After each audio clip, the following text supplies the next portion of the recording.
Efangele ka fa e kwadilweng ka teng ke Matheo. Matheo kgaolo ya 14. Metlheng eo kgosi Herote a utlwela tumo ka ga Jesu. A ba raya batlhanka ba gagwe a re, "Yo ke Johane Mokolobetsi.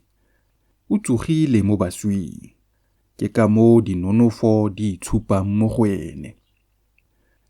Herote a re jalo gonne o ne a tshwere Johane, a mo golega, a mo tsenya mo ntlong ya kgolegelo ka ntlha ya ga Herodia, mosadi wa ga Filipo morwa rraagwe.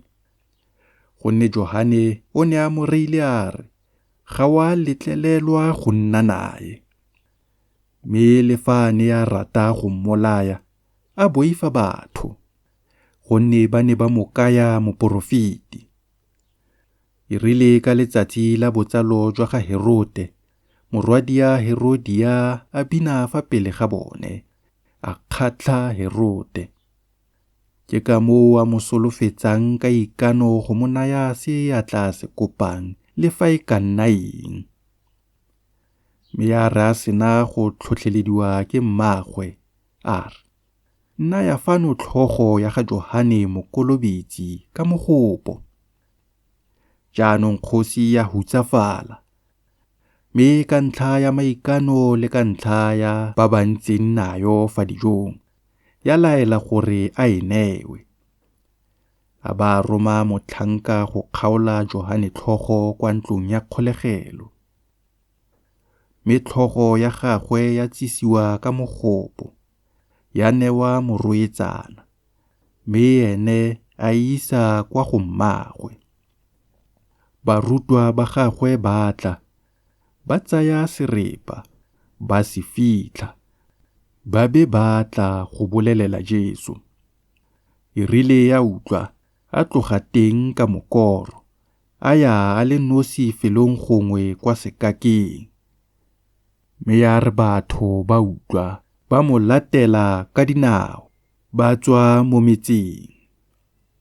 Ya re a tswa teng, a bona lesomo le legolo la batho, a ba tlhomogela pelo, a ba a fodisa balwetsi ba bone. Ya re go le maitsiboa, barutwa ba gagwe ba ya go ene ba re, "Felo fa ke sekaka, mme lobaka lo setse lo fetile. Naya batho tsela gore ba ye metsaneng, ba ithekele dijo." Mme Jesu a ba fetola a re, "Ga go batlege gore ba tsamaye, lona ba feng ba je." Bone ba re, "Fano ga rena sepe, fa e se dinkgwe tse 5 le ditlhapi tse 2." Ene a re, "Di tsiseng kwano go nna." Ya ra sena go laela batho go nna mo bojannye, a tsaya dinkgwe tse 5 le ditlhapi tse 2, a lelala kwa legodimong, a leboga, a nna thoganya dinkgwe, a di neela barutwa, mme barutwa ba di abela batho. Ba ja botlhe, ba kgora, ba be ba sela masadisa, a tlala ditlatla di le 12. Ba ba jeleng e ka nna banna ba ba 5,000, go sa balwe basadi le bana. Jaanong a kofa a kgola barutwa gore ba palame mokoro, ba mo etelele pele ba ye kwa moseja. Ene a santse a phatlhalatsa batho.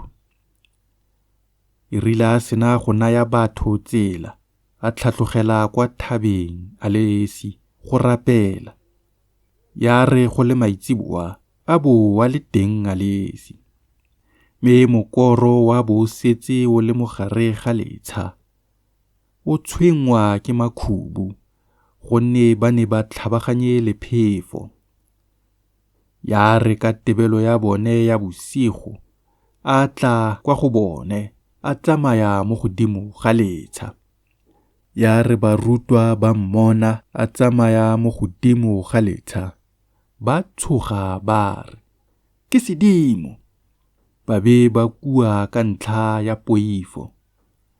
Jesu a kofa a bua nabo a re, "Nna Matshegang, ke nna Seboifing."